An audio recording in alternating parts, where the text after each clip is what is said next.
Hello and welcome everyone. आज हम पढ़ेंगे क्लास 6 का बॉडी मूवमेंट्स चैप्टर। लेकिन उससे पहले जरा चीकू और मोटूलाल की बात सुन लेते हैं। भैया कल इस चैप्टर का टेस्ट है और मुझे बड़ी टेंशन हो रही है। मैम कुछ जॉइंट्स वॉइंट्स के बारे में पढ़ा तो रही थी, लेकिन मैं सिर्फ अपने दोस्तों से फ्री फायर की बात कर रहा था उस समय। प्लीज़ भैया इस चैप्टर को मुझे अच्छे से समझा दीजिए। अरे भैया आप अच्छे से तो समझा दोगे, लेकिन क्या इस चैप्टर के अंदर आपने सारे टॉपिक कवर करे हैं हमारी बुक से? अरे बिल्कुल मोटूलाल और चीकू, तुम्हारी बुक से सारे टॉपिक्स कवर्ड हैं। लेकिन एक चीज़ ज़रूर करना, इस चैप्टर को मैं समझा दूंगा, उसके बाद एक बार अपनी बुक से रीड ज़रूर कर लेना। सबसे पहले हम लोग बात करते हैं बॉडी मूवमेंट्स के अंदर लोकोमोशन की। What is locomotion? लोकोमोशन क्या है? Movement of the entire body. जब भी हम लोग मूव करते हैं तो हम लोग क्या कर रहे हैं? We are doing locomotion. एक जगह से जब भी हम दूसरी जगह पर जा रहे हैं, we are doing locomotion. Locomotion के अंदर क्या होता है? पूरा फ्रेमवर्क, मतलब कि पूरा सिस्टम होता है जिसकी हेल्प से हम लोगों को शेप मिलती है, सपोर्ट मिलता है हमारी पूरी बॉडी को। जब हम एक जगह से दूसरी जगह जा रहे हैं तो हमारी बॉडी को पूरी शेप और सपोर्ट देने वाला कौन है? लोकोमोशन। हमारी जो ह्यूमन बॉडी है, मतलब जो ह्यूमन बॉडी है, उसके अंदर कितनी बोन्स होती हैं? 206। इसको याद रखना है, बहुत इंपॉर्टेंट है आपके लिए। बोन्स जो हैं वो क्या करती हैं? हमारे जो इंटरनल ऑर्गन्स हैं, मतलब कि जो हमारे इंपॉर्टेंट ऑर्गन्स हैं, एक तरीके से उन्हें प्रोटेक्ट भी करती हैं और हमारी बॉडी के अंदर शेप भी देती हैं। ह्यूमन स्केलेटन के क्या क्या पार्ट्स हैं? देखो, जो प्रेजेंट है बोन्स हमारी बॉडी के अंदर, वो एक फ्रेमवर्क के अंदर वर्क करती हैं, मतलब कि पूरा एक ढांचा बना हुआ है, पूरी अच्छे से एक शेप बनी हुई है, ठीक है। और इस फ्रेमवर्क को, मतलब इस पूरे ढांचे को ही हम लोग क्या बोलते हैं? We call it skeleton. तो जो भी हमारी बोन्स हैं एक दूसरे से जुड़ी हुई हैं और वो मिलकर क्या प्रोवाइड करती हैं हमारी बॉडी को? एक फ्रेमवर्क। और इस फ्रेमवर्क को ही हम लोग बोलते हैं स्केलेटन। फ्रेमवर्क क्या होता है? मान लो ये जो पूरा आपने देखा है, ये पूरा यहाँ से हड्डी, ये सारी हड्डी एक साथ जुड़ी हुई हैं, ऐसे ही हम लोग फ्रेमवर्क बोलते हैं। सबसे पहले है एक्सियल स्केलेटन सिस्टम। इसके अंदर क्या क्या आता है? देखो, जो एक्सियल स्केलेटन सिस्टम होता है, इसके अंदर आता है स्कल, वर्टिबल कॉलम। ये देखो स्कल, वर्टिबल कॉलम आपको दिख रहा होगा कि यहाँ से लेके यहाँ तक मार्क करा हुआ है डायग्राम के अंदर मैंने। This is called as vertebral column. और क्या? स्कल। और जो तीसरी चीज़ है वो क्या है? चेस्ट बोन्स, या फिर हम लोग इसे बोलते हैं रिब केज। आपको क्या बोलना है? रिब केज, क्योंकि अब आप बड़ी क्लास में आ गए हो भाई, बड़े बच्चे हो गए हो, तो दिस इज रिब केज। तो ये तीन पार्ट आते हैं एक्साइल स्केलेटन सिस्टम के अंदर। फिर है अपेंडिकुलर स्केलेटन सिस्टम। इसके अंदर क्या क्या पार्ट्स आते हैं? इसके अंदर आते हैं हिप ग्रिडल्स, मतलब कि जो हिप्स वाला पार्ट है वो, शोल्डर्स और लिम्स। लिम्स क्या होते हैं सर? लिम्स होते हैं हमारे हाथ और पैर। आर्म्स को, हैंड को, इनको हम लोग बोलते हैं लिम्स। लेग्स को, फुट को, इनको भी हम लोग क्या बोलते हैं? लिम्स। तो अब आपको याद रखना है व्हाट इज लिम्स। हमारे जो हाथ हो गए, जो पैर हो गए, ये क्या होते हैं? लिम्स होते हैं, याद रखना, ठीक है। अब हम लोग देखते हैं types of joint in human body. अच्छा, फटाफट कमेंट सेक्शन के अंदर वो बच्चे बताओ जिनको समझ में आ गया है कि व्हाट आर लिम्स। वीडियो में आगे जाने से पहले आप सबको एक इम्पॉर्टेंट इंफॉर्मेशन देनी है। बहुत सारे बच्चों ने मुझे कमेंट और ईमेल करा कि सर, जो हमने मेंबरशिप परचेज करी थी और हमें नोट्स और सैम्पल पेपर मिले थे, वो एग्ज़ाम में बहुत हेल्पफुल थे।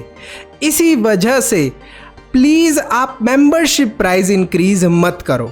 तो आप सबके लिए गुड न्यूज़ है कि मेंबरशिप का प्राइस इंक्रीज नहीं होने वाला, 299 ही रहने वाला है। इसके साथ साथ एक और एक्साइटिंग न्यूज़ है। इस कॉस्ट को और भी अफोर्डेबल बनाने के लिए पहले 1000 बच्चों को मिलने वाला है 70% डिस्काउंट। तो फटाफट अभी मेंबर बन जाओ। एसएसटी के, इंग्लिश के, साइंस के नोट्स और सैंपल पेपर आपको मिलेंगे, जो कि एग्जाम में आपके फुल मार्क्स लाने में हेल्प करने वाले हैं। जो ह्यूमन बॉडी होती है, इसमें 4 टाइप के हमें जॉइंट्स देखने को मिलते हैं। कौन कौन से? सबसे पहला जो जॉइंट है वो है बॉल एंड सॉकेट जॉइंट, दूसरा पिवटल जॉइंट, तीसरा hinge joint and fourth is fixed joint. एक एक करके पढ़ते हैं इनके बारे में। सबसे पहले है बॉल एंड सॉकेट जॉइंट। बिल्कुल, बॉल आ गया है नाम में तो आप देख लो, ये रही बॉल। सॉकेट, ये जो कटोरी जैसी चीज़ दिख रही है ऐसे ही सॉकेट बोलते हैं। तो ये जो बॉल है ये किसके अंदर फिक्स हो जाती है, एक सॉकेट के अंदर, ये कटोरी जैसी चीज़ के अंदर। तो ये क्या बन जाता है, बॉल एंड सॉकेट जॉइंट। कहाँ पर प्रेजेंट होता है बॉल एंड सॉकेट जॉइंट, ये शोल्डर्स के अंदर। देखो यहाँ पर ऐसे क्या होती है, एक बॉल जैसी चीज़ होती है, सॉकेट होता है, इसके अंदर ये बॉल जाकर फिट हो जाती है तो हमारे शोल्डर बन जाते हैं। अब देखो आराम से हम लोग इस हाथ को घुमा सकते हैं क्योंकि यहाँ पर क्या है, बॉल एंड सॉकेट जॉइंट, ध्यान देना, ठीक है। तो it is a type of joint in which ball shape surface of one bone fit into the hollow space of another bone known as socket. तो ये सॉकेट के अंदर जाकर फिट हो जाता है, इसे ही बोलते हैं हम लोग बॉल एंड सॉकेट जॉइंट। फिर आता है पिवटल जॉइंट। पिवटल जॉइंट के अंदर क्या होती है, देखो पिवटल जॉइंट के अंदर क्या होता है, थोड़ा हमें फ्लेक्सिबिलिटी ज़्यादा मिलती है, एक्सटेंशन ज़्यादा मिलता है, रोटेशन ज़्यादा मिलता है और ट्विस्टिंग ज़्यादा मिलती है। इसका मतलब क्या है, पिवटल जॉइंट प्रेजेंट कहाँ पर होता है, ये जो नेक वाला रीजन है ना, ये नेक वाला रीजन है, ये पिवटल जॉइंट है। ये जो पिवटल जॉइंट होते हैं ना काफ़ी अच्छे होते हैं क्योंकि इनकी हेल्प से आप क्या कर सकते हो, इधर भी घुमा सकते हो गर्दन, इधर भी घुमा सकते हो, ऊपर भी ले जा सकते हो, नीचे भी ले जा सकते हो, ऐसे यूँ टेढ़ी भी कर सकते हो, ऐसे भी कर सकते हो। तो काफ़ी ज़्यादा फ्लेक्सिबिलिटी मिल जाती है इन वाले जॉइंट्स के अंदर। फिर आते हैं हिंज जॉइंट। अच्छा बताओ किस किस ने अपने घर पे या फिर स्कूल के अंदर ऐसे वाली चीज़ देखी है। अच्छा जिसने इसे स्कूल में देखा है वो कमेंट करना, स्कूल की कौन सी क्लास में देखा है। आपने अपनी मेन क्लासरूम के अंदर देखा है तो वो बताना, और अगर आपने घर में देखा है तो घर में आपके कहाँ पर ऐसे डोर के अंदर आपने ये चीज़ लगी हुई देखी है, तो इस चीज़ को हम लोग बोलते हैं हिंज। तो ऐसे ही हमारी बॉडी के अंदर भी एक हिंज जॉइंट होता है। हिंज जॉइंट के अंदर क्या होता है, दो बोन्स कनेक्टेड होती हैं एक दूसरे से, और वो मूव कैसे करती हैं, जैसे यहाँ पर ये जो डोर है ये मूव कैसे करेगा, यूँ यूं और यूं, यूं और यूं, बहुत कम मूव कर रहा है। देखो यूं खुल गया बंद हो गया, खुल गया बंद हो गया, खुल गया बंद हो गया। ऐसे ही हमारी कुछ बोन्स के अंदर ये हिंज जॉइंट जो होता है ये वर्क करता है। ये देखो खुल गया बंद हो गया, खुल गया बंद हो गया, खुल गया बंद हो गया। तो ये हिंज जॉइंट की तरह वर्क कर रहा है, ठीक है। आई होप ये चीज़ आपको क्लियर होगी। इट इज़ फाउंड बिटवीन 2 और more than 2 bones where we need back and forth movement. फिर आते हैं फिक्स्ड जॉइंट। फिक्स्ड नाम के अंदर ही आपको सारा सॉल्यूशन मिल रहा है। फिक्स मतलब ये वो वाले जॉइंट्स होते हैं जो कि फिक्स होते हैं, मूव ही नहीं करते। हमारी खोपड़ी के अंदर ये वाले जॉइंट्स हमें देखने को मिलते हैं, हमारे स्कल के अंदर, जो हमारा ये स्कल होता है इसके अंदर देखने को मिलते हैं। अब बात करते हैं हम लोग बोन्स की। अब हमने देखा कि बोन्स किस चीज़ की हेल्प से जुड़ी हुई होती हैं, जनरली जॉइंट्स की हेल्प से जुड़ी हुई होती हैं, लेकिन बोन्स कैसी होती हैं, ये देखो बोन्स। तो ये देखो ये भैया हमारा इंतज़ार कर रहे थे कि बोन्स कैसी होती है, जानना चाहते हैं ये। तो पढ़ते हैं हम लोग बोन्स कैसी होती हैं और क्या होती हैं। सबसे पहले तो ये जानते हैं कि आखिरकार बोन बनी किस चीज़ की होती है। बोन एक बहुत हार्ड मटेरियल की बनी होती है जिसे बोलते हैं हम लोग कैल्शियम, और कैल्शियम की हेल्प से ही हमारी बोन बनती है। वेरियस शेप की बोन्स जो होती हैं उनका अलग अलग फंक्शन होता है, मतलब हर एक हड्डी का अलग अलग काम होता है, ठीक है। तो ये बोन्स के बारे में आपने जान लिया। अब बोन्स कैल्शियम की बनी होती हैं, इसी वजह से तो मम्मी आपको बोलती है कि दूध पियो, दूध के अंदर कैल्शियम होता है, तुम्हारी बोन्स हट्टी गट्टी ताकतवर बनेंगी, ठीक है। अब आपको पता चल गया कि बोन्स किस चीज़ की बनती है। देखो अब बोन्स को भी हम लोग अलग अलग टाइप से पढ़ते हैं। सबसे पहले हम पढ़ते हैं बैकबोन के बारे में। बैकबोन कुछ इस तरीके की दिखती है। अब ये जो बैकबोन है ना, जब बहुत सारी छोटी छोटी बोन्स जुड़ गई तो वो क्या बनाती हैं, जुड़कर बैकबोन बनाती हैं।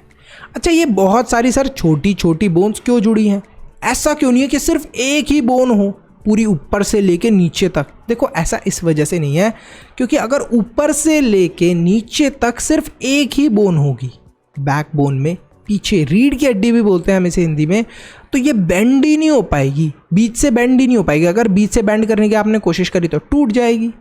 इस वजह से बहुत छोटी छोटी बोन्स इसमें लगी होती हैं।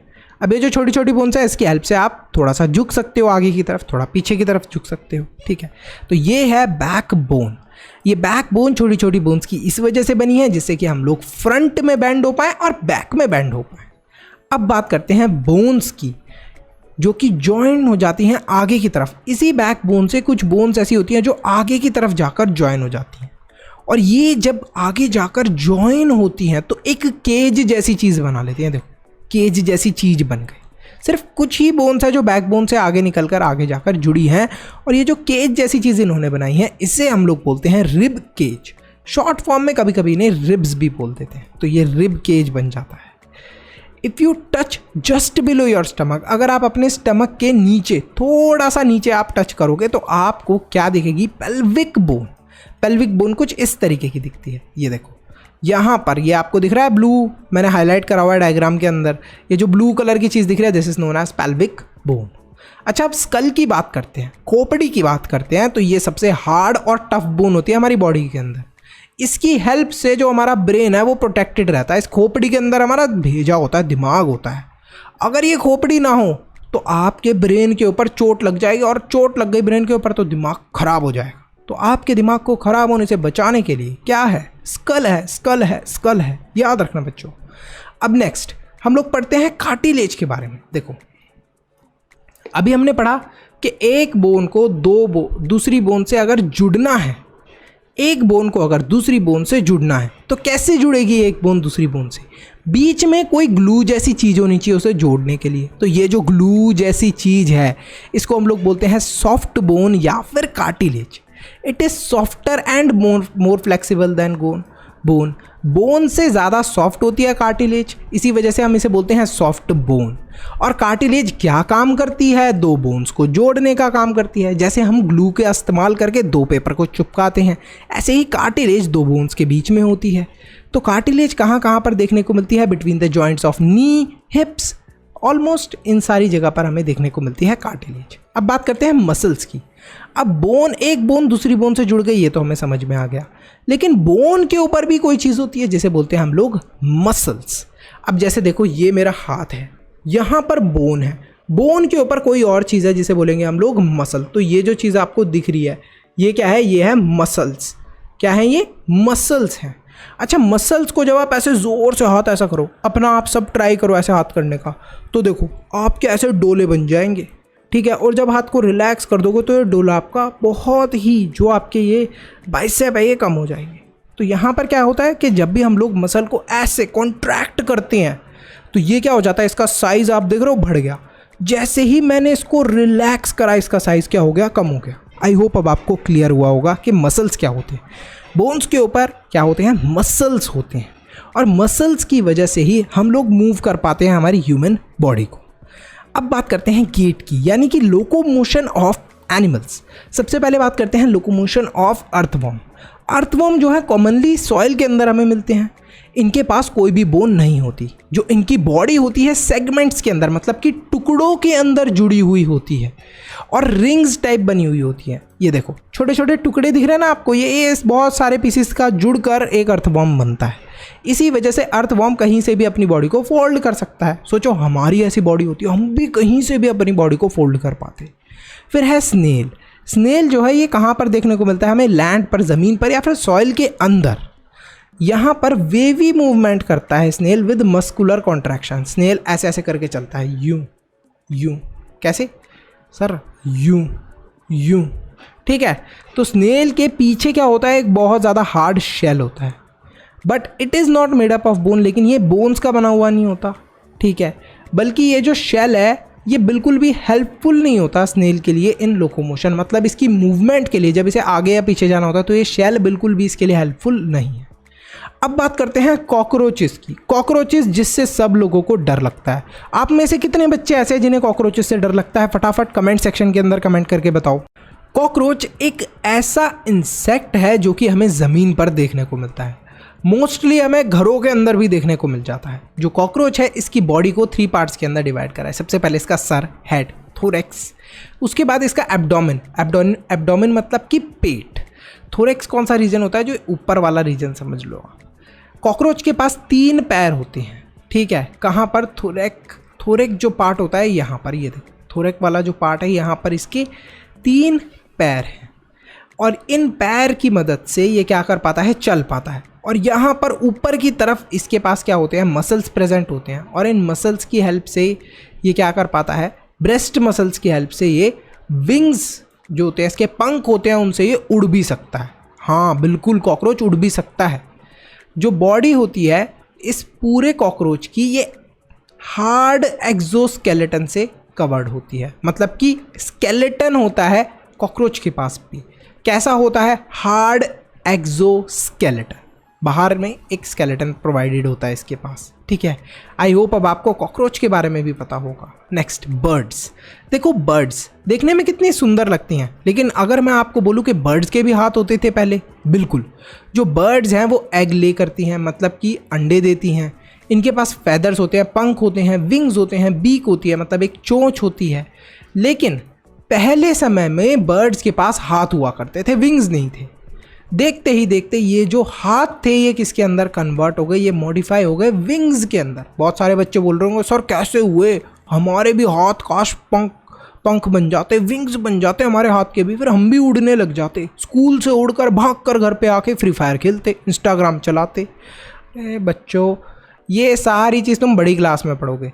तो देखते ही देखते जो फोर लिम्स है वो किसके अंदर मॉडिफाइड हो गए, विंग्स के अंदर। और इन विंग्स की हेल्प से बर्ड क्या कर पाती हैं, फ्लाई, उड़ पाती हैं। फिर आते हैं हिंड लिम्स। हिंड लिम्स मतलब कि जो पैर हो गए, हिंड बोलते हैं हम लोग पैरों को, फोर बोलते हैं हम लोग आगे वाली चीज़ों को, हाथों को, ठीक है। एनिमल्स में भी यही होता है। फोर लिम्स मतलब कि एनिमल्स के जो आगे वाले हो गए हाथ या पैर जो बोल सकते हो आप लोग, और जो पीछे वाले पैरों को बोलते हैं हिंड लिम्स। हिंड मतलब कि पीछे वाली चीज़ें। तो यहाँ पर जो बर्ड्स हैं हिंड लिम्स होते हैं उनके, जिसकी वजह से वो जंप कर पाती हैं, चल पाती हैं, स्विम कर पाती हैं। आपने डक्स के पैर तो क्लियरली देखे ही होंगे, अगर आपको किसी के पैर भी याद नहीं आ रहे किसी भी बर्ड के, ठीक है। बर्ड्स के पास स्केलेटन सिस्टम भी होता है, हड्डियाँ भी होती हैं, लेकिन वो कैसी होती हैं, हॉलो, मतलब कि बीच से खोखली। बीच में क्या होती है उनकी हड्डी, खोखली। सर लेकिन खोखली क्यों होती हैं इनकी हड्डियाँ बर्ड्स की? इस वजह से क्योंकि बर्ड्स को उड़ना होता है, हवा के अंदर बर्ड्स को उड़ना होता है। अगर सोचो उनकी बोन्स जो हैं वो पूरी सॉलिड होने लगी, खोखली नहीं हुई, देखो पूरी सॉलिड हो गई, तो क्या होगा, जब बर्ड्स उड़ने के लिए जाएंगी तो इतना ज़्यादा वेट हो जाएगा कि वो उड़ ही नहीं पाएंगी। इस वजह से उनकी जो बोन्स है वो हॉलो होती हैं। जो उनके ब्रेस्ट बोन मसल्स होते हैं इनका यूज़ करती हैं वो, और विंग्स की हेल्प से ये उड़ पाती हैं। विंग्स को क्या करती हैं बर्ड्स, ऊपर नीचे और फिर उड़ जाती हैं। अब बात करते हैं फिशेस की। फिश कहाँ कहाँ पर देखने को मिलती हैं, ओशन के अंदर, रिवर के अंदर, लेक्स के अंदर। अगर आपके घर पे एक्वेरियम है तो उसके अंदर भी आपको फिश देखने को मिल जाएंगी। अच्छा, किस किस बच्चे के घर पर एक्वेरियम है, या किस किस बच्चे ने एक्वेरियम देखा है? कोई बच्चा फिशेस के नेम जानता है? कुछ अलग अलग नेम की भी फिशेस होती है ना, ज़रा कमेंट सेक्शन के अंदर बताओ। जो फिश होती हैं इनका वेल अरेंज स्केलेटन होता है और स्ट्रॉन्ग मसल्स भी होते हैं फिश के पास। फिश मूव कैसे करती हैं, with the help of fins, जो कि उनकी टेल के पास प्रेजेंट होते हैं। जो उनकी पूंछ होती है ना, यहाँ पर ये फिन्स होते हैं ना, इनकी वजह से फिश मूव कर पाती हैं। कुछ फिन्स फिश की बॉडी के ऊपर भी होते हैं। ये देखो यहाँ पर ये जो चीज़ दिख रहा है ना आपको, दीज आर फिन्स, ये देखो इन्हें हम लोग फिन्स बोलते हैं, जिनकी वजह से फिश जो है अपनी बॉडी को बैलेंस कर पाती है। फिश कैसे मूव करती है, ये देखो अपनी पूंछ को ऐसे ऐसे करके, ये देखो ये अपनी पूंछ को हिलाकर आगे और पीछे की तरफ मूव कर रही है। देखो डायग्राम के अंदर आपको क्लियरली दिख रहा होगा। अब बात करते हैं स्नेक्स की। स्नेक्स कहाँ पर रहते हैं, ग्राउंड के अंदर रहते हैं, बिल्कुल ग्राउंड के ऊपर रहते हैं। कुछ स्नेक्स वाटर यानी कि पानी के अंदर भी रहते हैं, कुछ स्नेक्स ट्रीज के ऊपर भी रहते हैं, लेकिन किसी भी स्नेक के पास पैर नहीं होते। It is a legless reptile. जब स्नेक मूव कर रहे होते हैं तो वो कर्व्स बनाते हैं, देखो कुछ ऐसे गोले गोले जैसी चीज़ बनाते हैं, इसको बोलते हैं हम लोग कर्व्स। ऐसे यू कर्व बनाते हैं, यू आपने स्नेक को चलते हुए देखा होगा, ऐसे ऐसे कर्व बनाता है, ठीक है।